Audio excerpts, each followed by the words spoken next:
অন্যদিকে ব্যাংক প্রতারণা মামলায় কলকাতার এক ব্যবসায়ীকে গ্রেপ্তার করল কেন্দ্রীয় তদন্তকারী সংস্থা এনফোর্সমেন্ট ডিরেক্টরেট।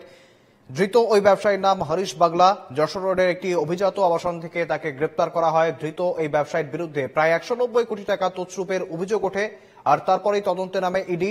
আর সেই সূত্র ধরেই মঙ্গলবার রাত্রে ওই আবাসনে ব্যবসায়ীর বাড়িতে হানা দেয় তদন্তকারী আধিকারিকরা। হাতে নাতে গ্রেপ্তার করা হয় এই ব্যবসায়ীকে।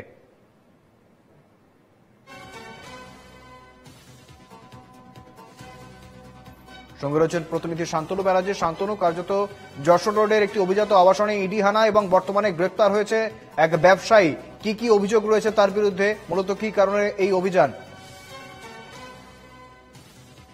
খবর ছিল যে এই ব্যবসায়ী বেশ কিছু ব্যাংকের থেকে প্রচুর পরিমাণে টাকা লোন নিয়েছে এবং বিভিন্ন নামে বেনামে একাধিক সংস্থা খুলে বসেছিল এবং সেই সংস্থার নামে প্রচুর পরিমাণে ব্যাংকের থেকে ঋণ সংগ্রহ করে এবং সংগ্রহ করার পরে যেহেতু এই ঋণ বেনামে নেওয়া হয়েছিল এবং অনেক সময় ভুল ঠিকানা প্রদান করা হয়েছিল, ফলে ব্যাংক কিন্তু অনেক সময় তাকে খোঁজ পাচ্ছিল না যে সেই টাকা কোন ক্ষেত্রে মানে বিনিয়োগ করা হয়েছিল এবং এই ব্যাপারে যথাযথ সদুত্তর তার কাছ থেকে বারবার চাওয়ার সত্ত্বেও তিনি দিতে পারেননি।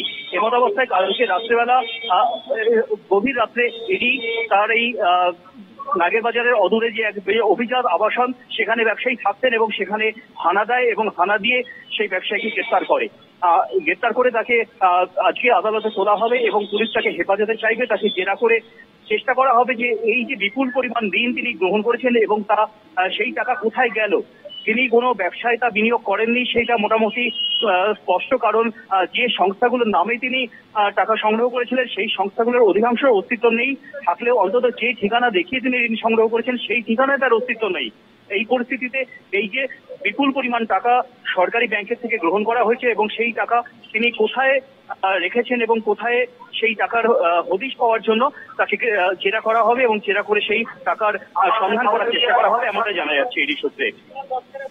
একেবারে ধন্যবাদ শান্তনু।